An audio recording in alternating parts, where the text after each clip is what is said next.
June. Jerry and I are in our 30s, married for 5 years and have no children. We dated briefly in college, and after graduation we both got jobs at a large company called Securitech, where we continued dating. I really enjoyed my years of dating and the variety of sexual experiences that dating gave me. When I finally had sex with Jerry, he was different from the others. Damn it, but the man is perfect.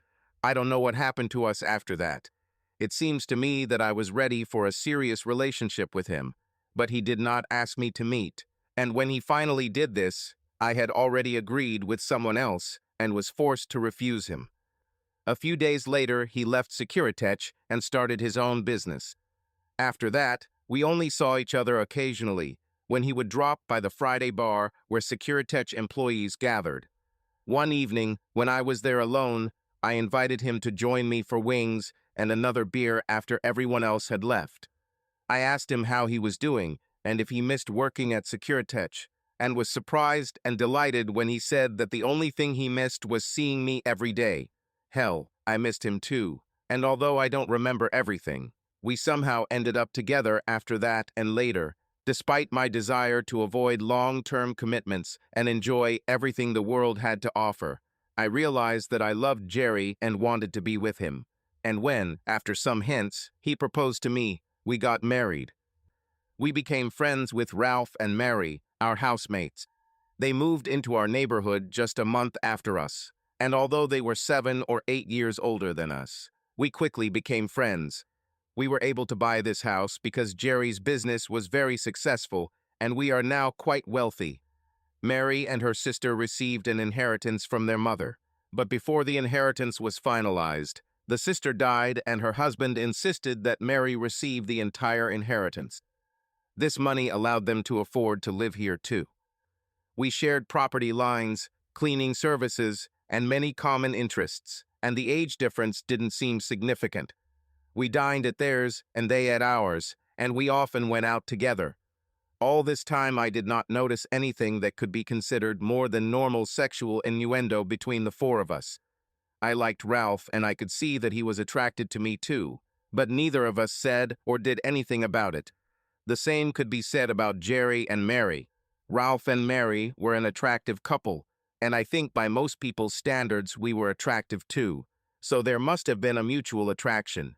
It's just that none of us did anything inappropriate, or so I thought. About a year after meeting Ralph and Mary, I began to suspect that Jerry was cheating on me. I found some subtle signs on his dirty clothes, things like the faint scent of a woman, as well as what looked like lipstick marks on the inside of his boxers. Yes, lipstick. They were faint, but I was almost sure it was lipstick. There were even signs that he had bought new underwear because I didn't recognize some of them. The woman's scent was familiar, but I couldn't place it. When I started paying more attention, it became obvious that if he was cheating, it must be at work, since he was rarely out in the evenings. We were home almost every night except for a couple of Fridays a month. On Friday night, he had a poker night with friends at the club. I noticed the signs every weekend or so and became more and more suspicious, but was hesitant to blame Jerry until I was sure of something specific. I didn't know what to do with what I found. I needed someone to talk to, so I shared it with Mary. I didn't want to scare her, since Ralph was also in the poker company, but I had no one else to discuss it with. I decided to take a risk and told her. She tried to console me and convincingly stated that she really did not believe Jerry was capable of such a thing. She said that the signs I described were too minor and that I was probably wrong. She also convinced me not to do anything drastic until I was sure, which made me feel calmer. Of course, Mary is right. I must have been mistaken, I thought. However, I wasn't sure. I kept interrupting the dirty laundry, looking for additional signs and finding nothing. Mary must have been right. In the end, Jerry was as attentive to me as always. Our sex life wasn't great, but it was good, and feeling a little guilty for being suspicious of him, I started planning how I could make up for it all by adding a little spice. Jerry responded exceptionally well. The following Friday after I talked to Mary, I decided to give Jerry a special homecoming night. We made love. Wow, honey, that was fantastic. He kissed me and hugged me, and I felt like I was in seventh heaven. I started this out of a little guilt over suspecting him of cheating, but now I was already planning a few more of these meetings since it was so cool. I became convinced that I was wrong about the possibility of Jerry cheating until the following Friday, poker night. I got up around midnight to get a drink of water and happened to look out the kitchen window that overlooked Ralph and Mary's house and saw a man walk around the side of the house and enter the back door without knocking. It was too dark to see who it was, but I knew it wasn't Ralph. Ralph is a big man, and this guy was smaller, about Jerry's size. Then it dawned on me. He even walked like Jerry. Maybe my heart started racing as I thought the worst. Jerry and Mary. Then it occurred to me why the feminine smell on underwear was familiar. It was the same scent as Mary's. I watched the house until the light in the living room went out, and soon the light in the guest bedroom came on. Not a good sign, I thought. Apparently Mary had a lover, and it was apparently Jerry. After some thought about what to do, I put on warm workout clothes and sneakers, left the house, and quietly entered their back door. Luckily, it wasn't locked, and I started creeping towards the bedroom. I heard male and female voices. It looked a lot like Jerry, but I still couldn't be sure, and of course I hoped with all my heart that it wasn't him. In which case, I certainly wasn't going to barge in on them. What if it's not him? Finally, I returned home and took a seat by the kitchen window, turning off the light. I waited for over an hour before I saw a man coming out the back door. I watched as he went out into the street and turned right, towards our house. I quickly moved to the living room window to continue observing. I saw him turn onto our path and head towards our front door. Now there are almost no doubts left, I thought, defeated at this stage. I hurried back to the bedroom, climbed into bed, and waited. Although it took longer than I expected, I soon heard the key being inserted into the lock and the front door opening. It was Jerry. The bastard cheated on me with Mary. No wonder she tried to convince me that he wasn't cheating. Bitch, I thought she was my friend. What should I do now? These and other thoughts swirled through my head as my pain turned to anger and thoughts of revenge. I loved Jerry, but I couldn't stand the fact that he was cheating on me, and I had to do something. I couldn't think of anything else but how I could get back at them, hoping I wouldn't lose him if I hadn't already. Saturday morning, I pretended to be asleep while Jerry got up, got dressed, and went out to his usual round of golf. I spent the next part of the day devising a plan to get revenge on Jerry and Mary. I needed an accomplice for my plan, a very specific accomplice. I watched from the kitchen window until I saw Mary leaving. She usually went to the gym on Saturday afternoons.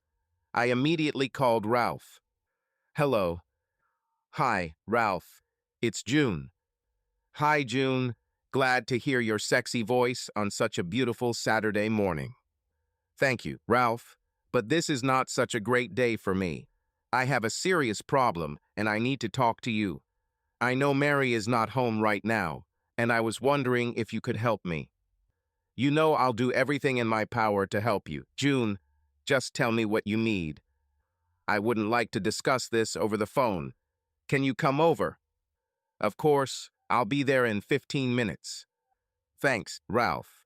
See you in a few minutes. When Ralph arrived, I let him in and asked him to sit down while I prepared the drinks. Only soda, he said. I wanted something stronger, but I also chose soda. I bought the drinks, handed it to him, and started talking. Ralph, I have a problem and I need some advice. Of course, I'll be happy to help if I can. It all sounds quite mysterious. It is very difficult for me to discuss, but since you are one of our best friends, I hope that you can give me some good advice. Speak. Tell me everything. With a slight pause, I began. I think Jerry is having an affair. Actually, I don't just think, I know. What? Are you sure? Yes. I just can't believe it. You seem so happy together. I have to say, June, he would be the last person I would think of to cheat on his wife. After all, You're not only one of the most beautiful and the sexy women I know, you are also a very nice person. And Jerry himself often says this. He often compliments you when the guys and I are talking. Jerry must be a real idiot if he really does that. Thank you, Ralph. I would like to ask you for some advice. I still love Jerry. I love him very much. But I can't stand his cheating. What do you think I should do? I mean, if you were in my place and found out that Mary was cheating, what would you do? Ralph's expression looked like he'd been caught with his hand in the cookie jar, but he recovered quickly, although I wasn't sure what I saw. Damn, that's a tough question. I admire the way you stick with Jerry. It's not easy to accept the fact that your spouse is cheating on you behind your back. What would I do? I'm not sure. Yes, I love Mary, but that would be a very difficult decision. Do you mean you would consider divorce?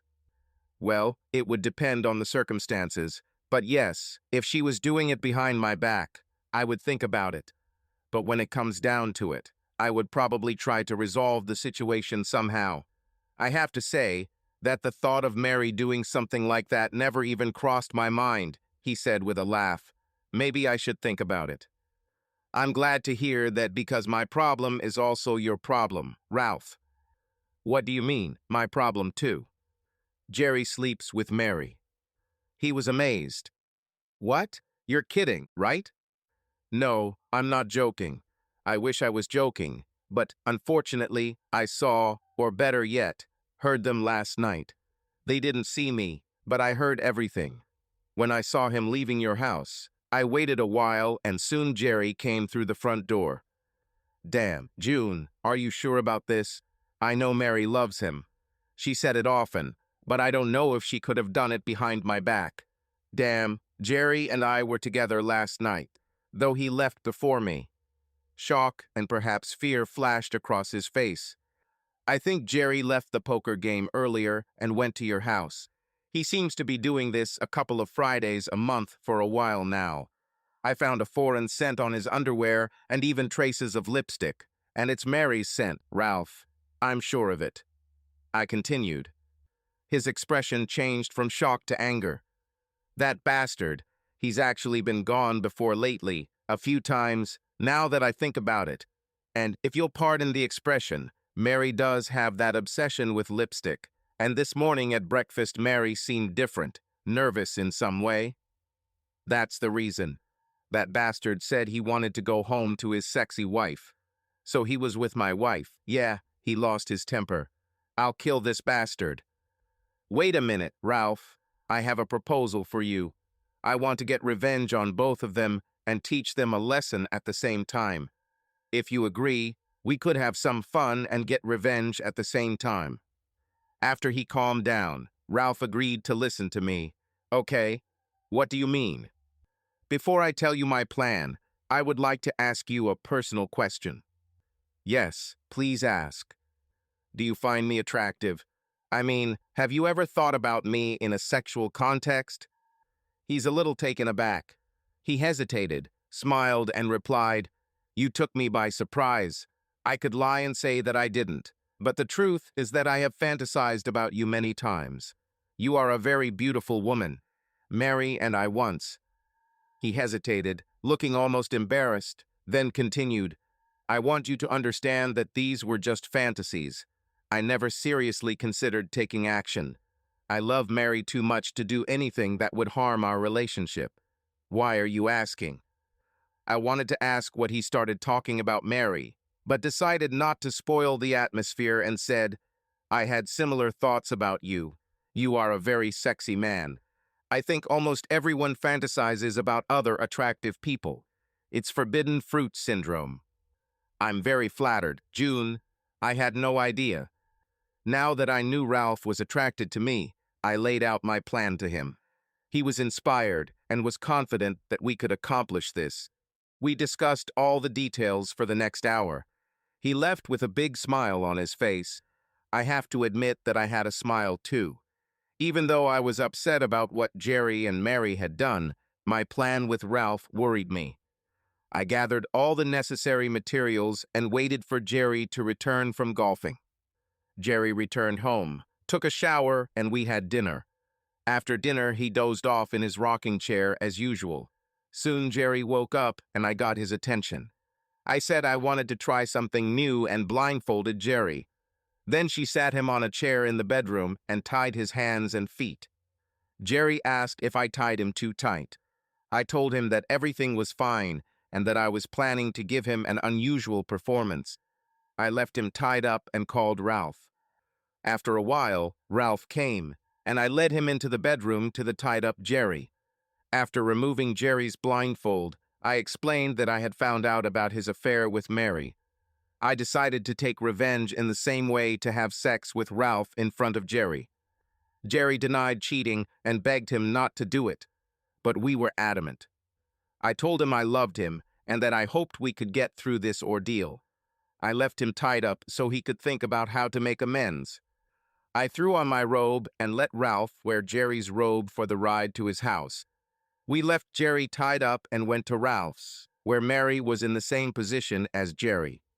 She, unlike Jerry, did not deny her betrayal, but continued to tell Ralph that he was making a mistake, a big mistake. We ignored her protests and repeated our performance for her. Mary was not happy, but what could she do? Before I left, I had to tell Mary my 2 cents. I hope you enjoyed the show. We did one earlier for your lover. Ralph told Jerry he wasn't going to stop tonight. I totally agree with him. We have a lot to deal with. You two have been cheating on us for a while now. Mary just sat there looking sad and shaking her head. I paused, then continued. You were my best friend, but best friends don't cheat on each other behind their backs. I sincerely hope that you and Ralph can work this out. I really want this, but I have my own problems, whom I need to take care of. The next few moments became the worst of my life when Mary's eyes suddenly widened in shock when I said, best friends don't cheat on each other behind their backs. June, if I understand what you and Ralph are thinking correctly, you have a lot more problems than you think. She then turned to her husband. Ralph, said Mary, I'm sorry for what I did to you. I really am. But are you and June? Jerry has been your friend for so long, but I can't imagine that he would agree to let you use June for revenge. Me for what I did to Cleve. From the sound of it all, you were wrong about Jerry and Cleve. Cleve, exclaimed Ralph. My chest tightened, but I was able to say, don't lie. Mary, I came here and heard you and Jerry last night and saw him come home right after you finished. Ralph knew he was leaving the poker game. Used to be almost every Friday. Tears streamed down her cheeks, and for a moment I thought I felt the satisfaction of revenge. But Ralph's face showed concern. Something went wrong. I looked back at Mary as she sobbed. Oh my God, what have you done? Ralph, I'm sorry, but you know, we were talking about Clive, and it was your idea to have a threesome. You knew I wanted to do it with you, but I was nervous, and I thought you'd agree if I did it with him once before we all got together. I always thought Jerry was attractive, but he's our friend, and June was my friend. I haven't met Jerry. June, you know that Jerry checked the alarm system for George and Harriet White on their weekend. Crap, I knew it. I forgot. My chest was so tight that I couldn't breathe. For the first time since last night, doubt began to flood my mind. Then I remembered that Jerry was still tied up. Oh God, no, please no. I ran home to find Jerry still tied up in a chair, his face wet with tears. I began to break his chains, screaming, "Forgive me, forgive me." As soon as he was free and standing, rubbing his wrists, Ralph burst into the room. Damn, Jerry, I'm so sorry. We thought it was you and Mary. We really did. Jerry, whose face was still wet from tears and expressed such sadness that it alone could have made me cry, stood tall and said, I really don't know what you're talking about.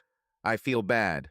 Please go away, Ralph, before I do something stupid and give you a reason to beat me other than how you slept with my wife. I don't want to see you or talk to you. Despite his nakedness, Jerry walked across the room with his head held high and went into the dressing room, where he began to dress. Oh, God, Jerry, I'm so sorry, I said lamely, unable to think of anything else to say.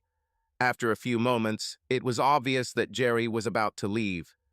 Jerry, please, please don't leave. I'm sorry. I'll do anything to fix this. Please. Jerry looked at me for a moment, seemingly confused, then said with a sob, "Oh, no, not Mary and damn. Cleve." "How did you know this?" exclaimed Ralph. "I didn't know before. I saw someone coming out of your house around 2 o'clock in the morning, just as I was about to walk in the front door, and when he saw me, he came up to say hello. It was Cleve. Jerry, please forgive me, and you need to know that this was not Ralph's idea. I convinced him that you and Mary were cheating on us, and I offered to do it in front of you. I'm sorry. I will do anything to fix this.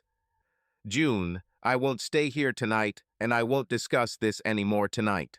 I need time to think about everything.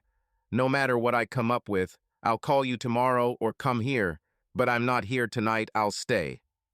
Ralph then intervened. "Jerry, I'm not without sin either. I swear, when I heard what June said, just like she did, I believed that you and my wife were cheating on us, and I was angry and hurt. My guilt doesn't end there. Ever since Mary's sister Annie died, Cleve and I remained close.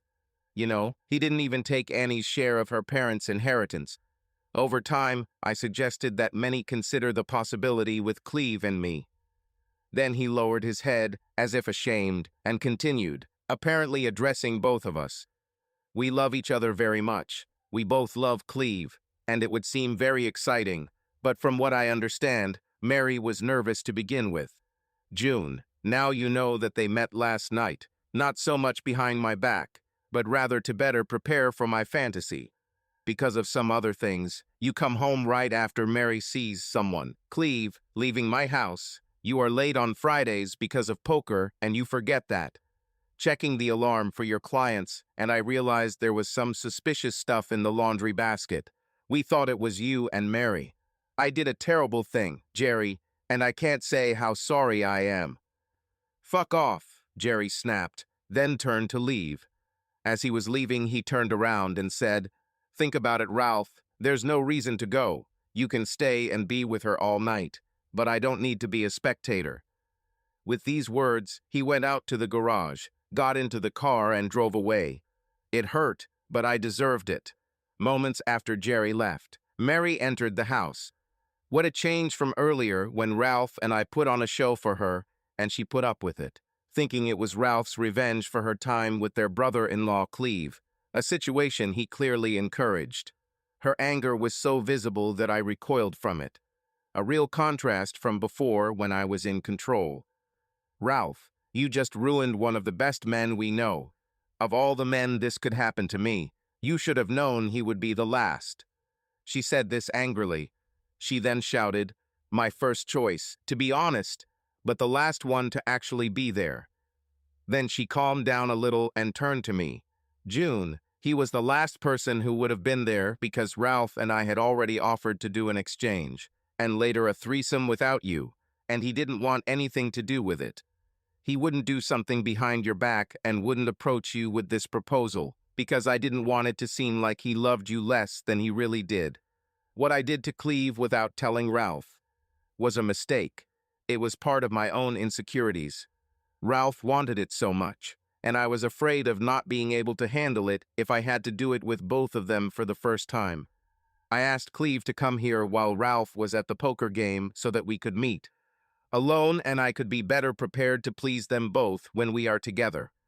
Your husband has never been in bed with me, and I'm not kidding when I say I wish he was. He's a wonderful man, and you should do everything you can to get him back, because honestly, I don't think you'll find anyone better than him." It was a long and tearful night. Mary sent Ralph home, letting him know how angry she was with him, and then stayed with me for the night. It's strange, I was so angry with her, and now someone was saving my peace of mind. Mary, between brief bouts of anguish and then restless sleep, Mary told me that after I shared with her my suspicions that Jerry was cheating, she spoke with Carla, our housekeeper, and learned that instead of washing small batches of delicates and underwear in both houses, she brought everything to us and washed everything together to save time and effort. She asked Carla not to do that again and thought Carla would mention it to me. It was Mary's smell in our laundry basket because some of her clothes were there along with Ralph's laundry. The next morning Ralph came again and Mary called her brother-in-law Cleve. We spoke to him on speakerphone at Mary's insistence. He was reluctant to speak at first because he didn't know anything about Jerry and I or what happened. But after a brief explanation, he confirmed what we already knew. He told us that as he was leaving their house, Jerry was at our front door and called out to him. He tried to act like nothing special was happening, so he came up to our porch to say hello to Jerry, and they talked for a few minutes before parting ways. That's why Jerry came into the house so late.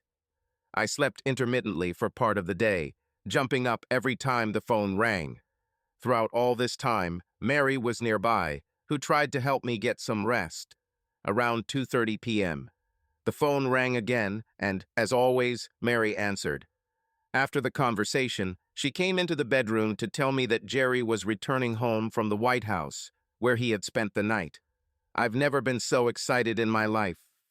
Jerry looked terrible, but no worse than I felt. After many tears, begging, and even through unsuccessful requests on my part, it became clear that Jerry was not going to stay at home.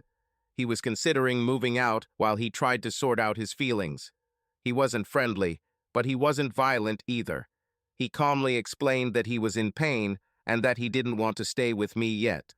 I offered to move in on my own, at least while we sorted things out, but he said that if he stayed here, the memories would be too painful for him. Over the next 2 hours, he gathered his things, promised to let me know when he was settled, then, to my surprise, kissed me on the cheek and said, "I love you, June, but I'm in so much pain that I can't handle it directly. Now." Then he left. I can only remember some parts of the next 10 days. True to his word, Jerry called from a downtown hotel that night to tell me where he was. Following Mary's advice, I sold all the furniture in the master bedroom the next day and painted the room the next day. She helped me choose a completely new interior. The following Wednesday morning, he called and asked to have dinner with me. I was so excited and hopeful. I immediately called Mary, who has been with me through it all, despite what I did to her. She was never mad at me for sleeping with Ralph. She was angry about what Ralph and I did to Jerry. At exactly 18:15, Jerry arrived. He came to the door, and although I was filled with excitement to talk to him about what had happened, I was almost crushed when I realized that he had rung the doorbell of his own home. I pulled myself together and answered the door. He looked much better than the last time I saw him, but he still looked nothing like the old Jerry. I invited him in, but he smiled and said, "No, thank you," and asked if I needed a little more time. Hell, I was ready within minutes of his call, so I grabbed my purse, locked the door, and walked over to the car where he opened the door for me. This was something he hadn't done in a very long time. Jerry sat in the driver's seat, looked at me and smiled, and then got straight to the point. "June, this is awkward for me, and probably for you too. Do you mind if we just go to a restaurant and talk there?" I said I didn't mind, and we drove in silence to a local restaurant we'd been to before. Once upon a time, we sat in a secluded booth in the corner, barely able to pay the bill, and rushed home to make love. I hoped this was a good sign. We made small talk, then ordered, but both seemed to be concentrating on the wine and barely touched the food. Finally, Jerry moved on to the topic of the evening. "June, I can't find a way out of this situation. I watched that night over and over again. I remember you telling me several times that you loved me, and I tried to focus on that. But all my thoughts go back to you and Ralph, and to what you did and said. I'm sorry that I'm not stronger. I really love you and want to find a way out of this. Assuming, of course, that you want it too. I want to. I want to. I know I hurt you, and I'm ashamed and sorry, and I'll do everything I can to make it right. What I'm asking for is time. I need to deal with things I never imagined. I'd like to see you from time to time while I do that, but I need more. Anything. Just say it. If I'm not tough enough or something to handle it, and we end up getting divorced. Please, Jerry. No, I interrupted him. I started crying. If we end up getting divorced, he continued, please know that I don't hate you, or Ralph, and I would like to maintain as much of the friendship as I can. He continued, thank you, Jerry. If it comes down to it, I'll do it. But I don't want to be just your friend. I want to be your wife, your friend, and your lover who is grateful for the chance to make amends for the pain you've caused and for my lack of trust. Please, take as much time as you need, and yes, please meet with me as often as you can. Jerry looked better as we talked, and I began to feel encouraged. We had wonderful times when we were dating. I wish I could relive some of those moments with you again. We finished dinner, and when he drove straight home, I knew what I wanted and decided I should ask. Could you come over for just one drink? I'd prefer it if you stayed, but I respect your need for time. Jerry smiled and accepted the invitation. As soon as we walked in, I asked him to pour the drinks while I changed. I didn't want to go overboard, so I changed into a sort of negligee that was more like a reception robe. The negligee was formal enough that I hoped it wouldn't look too intrusive. It covered me enough that I didn't put on any panties or bra, hoping to get Jerry back into our shared bed where he belonged. When he saw me, he said, "Wow, June, you look great. First dinner, then the car door, and now I look great." This hasn't happened for quite some time. However, the conversation began to decline, each of us trying to find a topic for conversation that would not remind us of that Saturday night. After almost half an hour of this conversation, Jerry said that he had to go and got up to leave.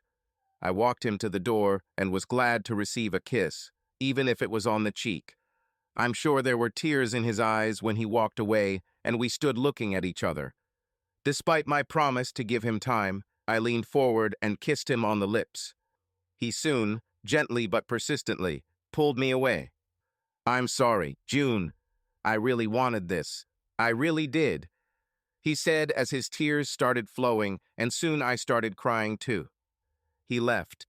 His next call came on Saturday morning to tell me that he was moving from the hotel to an apartment near his office the following Wednesday and that he would like to pick up his desk, one of our computers, and more of his clothes and personal items. I was terribly scared and turned to our friend Mary for support. I told her how afraid I was that I wouldn't be able to get him back. She was sensitive and caring. It's hard to believe that just a short time ago I almost hated her. Jerry and I met twice more for dinner over the next 2 weeks and took a trip to the lake where we have property. But the conversation was difficult, and neither of us enjoyed our time together. We met by chance 2 days later when I was having lunch at the mall. Mary and I were shopping, but she had an appointment with a dentist who is in the same shopping center. I was waiting for her in the cafe when Carl Teddy stopped to say hi and was essentially trying to start a relationship with me. He heard that Jerry had left, and I'm sure he was trying to get into my pants. Carl has quite a reputation in this regard. Carl looked good, and in other circumstances I might have been interested. But I love Jerry, and I want him to forgive me and come home so I can try to make up for all the damage I caused him. I'm sure I made that clear to Carl. Unfortunately, while Carl was sitting at the table with me, Mary returned with Jerry, whom she had just met at the dentist. They stopped at the food court entrance, and it was obvious that Jerry had changed his mind about joining us when he saw Carl, a fact that Mary confirmed when she joined me moments later. I felt terrible. I saw Jerry again the following Friday at a restaurant near the supermarket we usually use. I was finishing my shopping, and as I walked by I saw Jerry sitting at one of the tables. The woman was with him, but she was sitting with her back to me. At first I felt the urge to run and hide, but that's what Jerry did when he saw Carl and me, and he came to the wrong conclusions. I decided not to repeat his mistake. I took a deep breath and walked in, waving to Jerry as I approached the table, and was overjoyed to see his cousin Ruth stand up to hug me and say, "Hi." They asked me to join them for coffee, which I did, and when we left, they both kissed me goodbye. The next call from Jerry came on Sunday around 11:30 a.m. He apologized for the short notice and asked if he could come by that afternoon. "Yes," I said. "Anytime. Come now if you want." He said he had some work to do, but would be here around 2 p.m. Over the next 2 hours, I began to worry about what he might say. As nervous as I was, I realized that we couldn't go on like this forever. I'm sorry for what happened, and I'd like a chance to fix it. But if he can't or won't give me that chance, then we'd better both move on. My mind told me to prepare for the worst. When Jerry arrived, he seemed determined but also vulnerable at the same time. We sat down in the living room, and he started talking. "June, I've been thinking a lot. We both made mistakes, and I know you regret what happened. I too regret my reaction and the way I left. But I feel that if we can talk openly about our mistakes and work together on our problems, maybe we can find a way to repair our relationship." My heart beat faster with hope. "I agree, Jerry. I'm willing to work on this as long as it takes. I really love you." "And I love you too, June. It takes me a while to fully trust you again, but I want to try. Could we start with some couples therapy sessions?" "Sure, I think it's a great idea," I said, feeling relieved and hopeful. We spent the rest of the day together, discussing how we could restore our understanding and trust. Jerry hugged me tightly goodbye, and the hug seemed like a promise of a better future. The next few months were difficult but productive. We attended regular therapy sessions to help us slowly rebuild our connection. As we learned to communicate better and understand our feelings, our attitude improved. Looking back to this time a year after that evening, I see that although it was one of the most difficult times in our lives, it was also one of the most meaningful. We have learned to appreciate each other and our time together more than ever. And although our past has not disappeared, we have learned to accept it and move forward, working together to build stronger and healthier relationships. I am grateful for every day we spend together, learning from the past and looking forward to our future. Ralph and I play poker at our club twice a month, but I have clients who are also friends and whose contracts were the beginning of my success with my own company. They own a jewelry business and have a home alarm system because they often have valuable items in their home. They travel periodically, and to make them feel at ease, I check their system while they are away. Unfortunately, this means that sometimes I have to leave poker early, but it was their contract that started my success, and they are great people, so I do it. One Friday night, I left poker early, checked their house, and found that the system showed open. I looked around and eventually found an open window, but there was no sign of forced entry, so I closed it, reset the alarm, and drove home.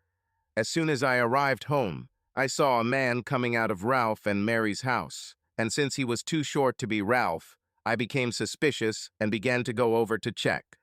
He waved to me and came to my doorstep. It was Cleve, their son-in-law. His wife died some time ago. She was Mary's sister. Cleve and I talked for a few minutes, and then he left, and I went into the house where I found June sleeping. It was disappointing when she rejected me when I pressed myself to her. A week earlier, she had given me an unexpectedly passionate night, and I was hoping for a repeat. I was quite ready for this. We'd had a pretty good sex life before, but I seemed to be expecting something more, and the next day when I returned from golf, June was up for it too. She was dressed sexy and was described as interested in some games.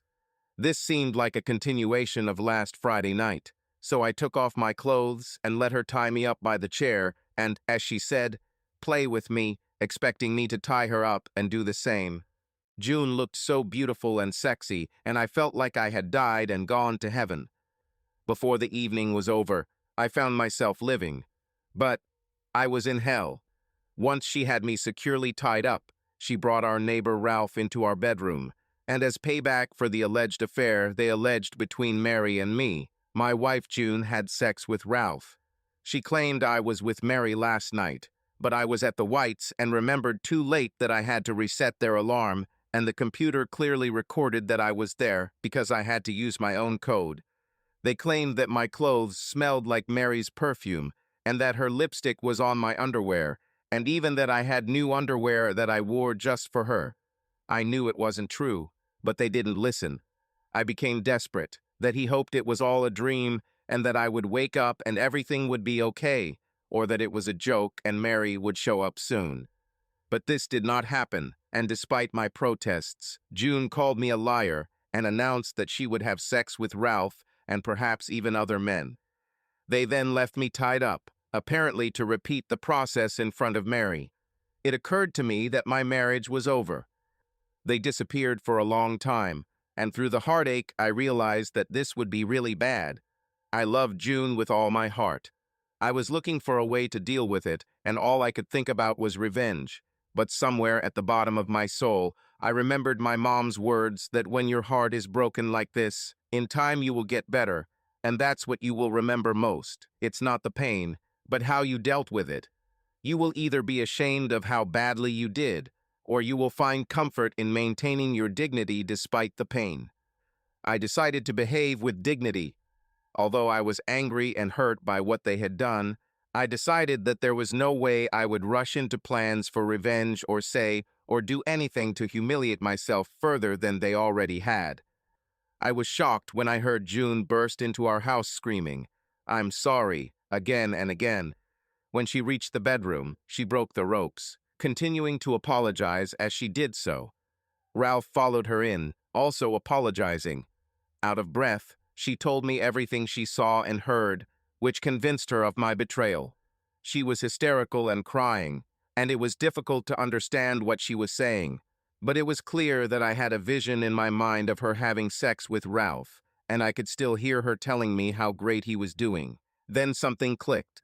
June overheard Mary having sex with someone she thought was me in their house. "Cleve," I said out loud. Ralph was surprised that I knew, but it was Cleve, who had been out late that night, and who came to talk to me from their house. I wanted to cry, but not in front of these people. I wanted to maintain my dignity, so I told June as calmly as possible that I wouldn't stay and that I would call. Before I left, I lost some of my composure and told Ralph, "Fuck off," and that he didn't have to leave since I was leaving and he could continue, but without me as a spectator. As soon as I was out of sight, the sobbing and tears started, but at least it wasn't in front of them. I had no place to go, so I just drove for a while until I realized that I was near the White's house, and they were away. I went in and took a nap on their couch. The next day I called and said that I would come by to pick up my things. The 2 hours I spent there were almost as much hell as the previous night. But I remained true to my promise to behave with dignity and even kissed June on the cheek as I left. I checked into the hotel and spent many hours reviewing what happened in my head. Trying to be thorough, I wrote down what I knew. June kept saying she loved me even when she was having sex with Ralph. Ralph and June both apologized, admitting they made a mistake. Even though it was wrong, evidence came out that it was me, who was with Mary, and the most striking of all was that June seemed absolutely devastated when everything became clear. At the bottom of the sheet, I casually wrote, "I love June." I decided to take my time and called June, inviting her to dinner. It was awkward and we couldn't talk much, but I was able to tell her that I loved her and that I needed time to get over it all. That night after dinner, she asked me to come over for a glass of wine, and I agreed. The conversation was just as awkward, and I decided to leave.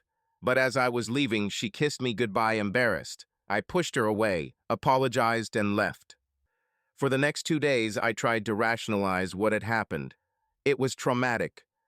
At work, I overheard Carrie, my secretary, telling one of her colleagues that she and her boyfriend couldn't rent out his apartment anymore. They recently moved in together and decided to leave her apartment. I called her to my office, and an hour later I was looking around a very nice, almost fully furnished apartment not far from work, or at least from what used to be my home.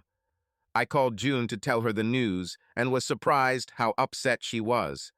It became obvious that she wanted to fix the situation, and now I was the problem. I really was a problem, but we'd rather start living separately than June be saddled with an emotional disability who couldn't have sex anymore. No matter how hard I tried, I really couldn't hate her or Ralph. Having analyzed all the facts, if the circumstances had been the other way around, I am afraid that I would have come to the same conclusion as June and Ralph. I actually went to see them to tell Ralph how I felt. He looked worse than I felt. I'd be lying if I didn't admit that I briefly felt pleasure from it, but it didn't help in the big picture. I called and asked June for my desk and one of the computers, and although she said she would prefer that I come home and use them, she didn't mind if I took them. The next day, I saw my family doctor, who sent me to a clinic specializing in men's problems. I was there for over 3 hours while they poked and tested and asked questions that were awkward as hell at first, but which I eventually started answering as calmly and coolly as possible. At the next appointment, the doctor was both direct and brief. Forgive me for the apparent rudeness of my answer, but there are no organic reasons that you cannot have sex. Everything is fine with the equipment. To continue the analogy, you just need some reprogramming. There was an injury and you need her to recover, but it should just take time and continued attempts.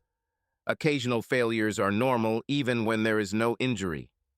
Back in the apartment, I thought about this. Keep trying, of course, of course. All I want is to end up with June and be left inactive again, especially after she was so impressed with Ralph. Later that week, I was at the dentist when I saw Mary. She came over and hugged me warmly, and it felt nice. I realized that I really cared about her, but I would never do anything inappropriate. And when I felt something from her hug, I was confused. I wasn't sure, but she seemed to have a flirtatious smile on her face, and it occurred to me for a moment that I might be exposed after all. She, however, seemed really happy to see me and wanted me to go with her to the food court, since June was waiting for her there. However, all hopes were dashed as June seemed to be in deep conversation with Carl Teddy. Carl was known to be a ladies' man, and I would have thought he wasn't her type, but they found themselves deep in conversation. I have an internal debate. I felt like I should come over and say hello, but I also realized that things might not work out between me and June, and it would be wrong to in any way interfere with her attempts to move on with her life. I believe that the appearance of an estranged husband when you are talking to another man can harm your chances with that man. For the sake of what might be in June's best interests, I decided to decline. Mary was worried and tried to convince me otherwise. Then she even got a little angry, but I insisted and left. We had one pleasant meeting that was not planned. I was having lunch with my cousin Ruth when June walked in and waved to us. We asked her to join, and she did. This was the first time since that night that I felt completely comfortable talking to June. Ruth was the reason for this. Ruth was more like a sister and friend to me than a cousin, and I told her everything on the condition that she not tell our family anything yet. If June and I can get our life together, some members of my family may have a hard time forgiving her. It's best to leave them alone for now, at least for now. Ruth talked about her children and husband Johnny. She made it clear to June that she knew we were going through a difficult time and said she hoped we could work things out. I could see that June felt comfortable with Ruth. As we left, Ruth said that she thought she saw pain in June's eyes and that she didn't think June had forgiven herself for what had happened. Somehow I started to feel a glimmer of hope. Very few people know my cell number, so I expected it to be Carrie when it rang Saturday afternoon, or I briefly hoped June, but I was surprised to hear both Ralph and Mary on the line. They spoke on speakerphone and together asked me to join them for dinner. They assumed, correctly, that I was not yet ready to return to the old neighborhood, so I was to join them at a fancy steakhouse near my office. Mary and Ralph were a big part of my life, and I needed something to fill the huge void that June left, so I accepted their invitation. I found a suit, shirt, and tie that didn't look like I'd slept in it, and after showering and getting dressed, I was able to arrive almost on time. When I was brought to their table, Ralph was there alone. He stood up and extended his hand. I briefly thought about refusing, But there was a look in his eyes and tears, and I just couldn't do it. He took my hand in both of his and shook it warmly. Mary just went to the ladies' room. She'll be back soon. Please sit down. Would you like something to drink? I ordered a vodka martini, and as it was being brought to the table, Mary appeared from the hallway on the other side of the room. Mary was an attractive woman, but dressed the way she is now, she was a real beauty, black cocktail dress with a plunging neckline showing off an impressive cleavage, short hem, sheer stockings emphasizing gorgeous legs, and in stiletto heels. Wow, Mary, you look great. It's good to see you, I said, standing up to greet her. Thank you, she replied as she gave me a warm, lingering hug, then sat down next to her husband. We chatted a little, and then Ralph said, Jerry, we want to do everything we can to help you and June get over this and get back together. Our problem is that we don't know what to do. Based on everything you and June told us, it seems that you both want this, but something is stopping you. What can we do to help? Thank you. Thank you both. But I'm struggling with this, and I need it too. But I'm not ready or comfortable talking about it yet, I said, knowing what I was thinking, especially, Ralph, considering that I'm trying to compete with you and your skills in bed. They seemed to respect that, and the pressure eased. We started talking about our mutual interests in music and the soundtrack for a new musical that had just come out. I just bought it, said Ralph enthusiastically. It's great. We'd be happy to lend it to you, he continued. The conversation continued on safe topics, and I began to feel more comfortable with them, and thanks to this, and the pleasant meeting with Ruth and June that afternoon, I began to feel better than I had in a long time. It felt weird sitting here with Ralph, who had been one of my tormentors not too long ago. Further proof that I was a problem. After 8:30, Ralph said that he had calls to make to the West Coast and that they would need to go. I admit I was offended, but I didn't want to say it. I thanked them sincerely for inviting me to dinner, thanked them again when they repeated yours and offered to do whatever I could to help, then shook hands with Ralph, this time with much more sincerity on my part. I enjoyed it for a long time and received a warm hug from Mary. At that moment, I almost wished there was something between us. She looked great. Her smile as she said goodbye hinted that I had been exposed again. Back at my apartment, I undressed, put on a sweatshirt and sweatpants and nothing else. I had just settled down to watch what was on TV when someone knocked on the door.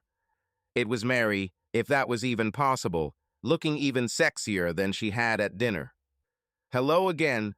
Ralph thought you were still awake and sent me here with this. She held up a CD of the musical we were talking about.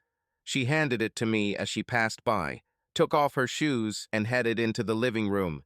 I decided to put on the CD, and when I did, I asked if she wanted a drink. Yes, please. I'll take one of those if you can handle it, she said, pointing to my martini. I made her a drink while we listened to music.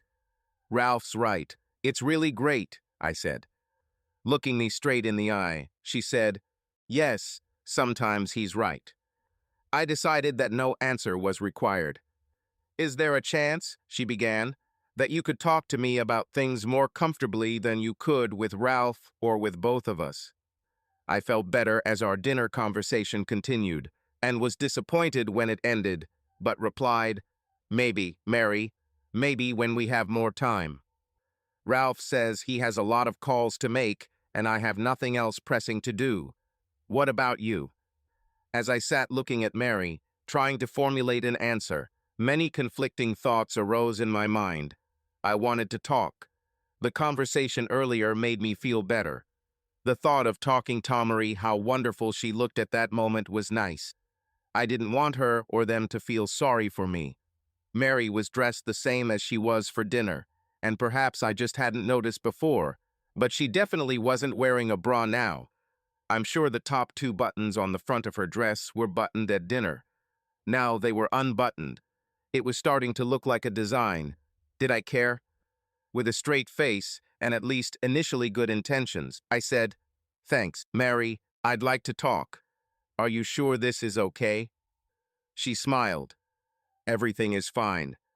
It took me a while to get started, but with the help of a martini and Mary's caring and compassionate gaze, I began to lay out all my fears. I couldn't understand how June could have sex with Ralph while saying she loved me and not Ralph. If she enjoyed sex with Ralph so much, could she ever really be satisfied with me? And after 2 extra martinis, the clincher, I still couldn't lift it. So why all the fuss? I tried not to let myself get completely embarrassed and start crying.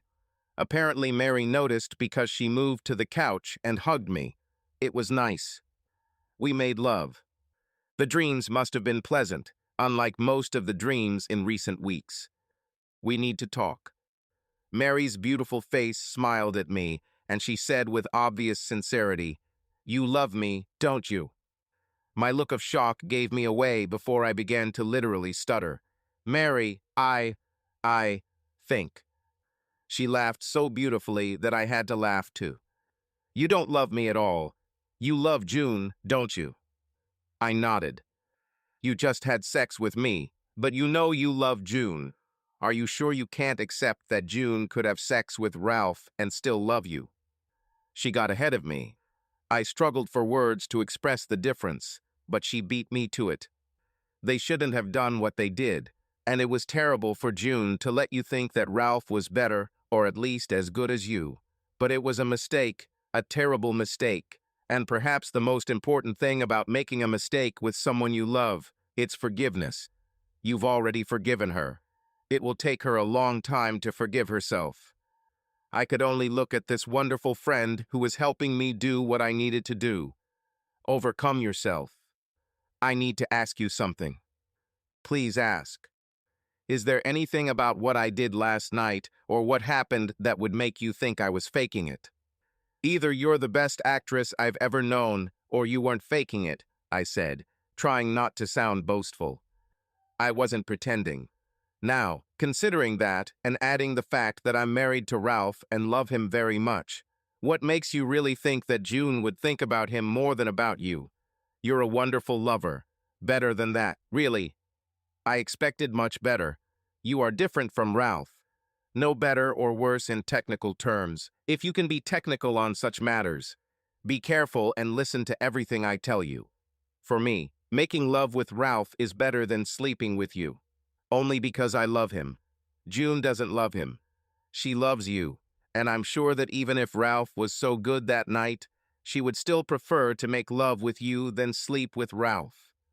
Okay, now that you're talking about Ralph, what are you going to tell him?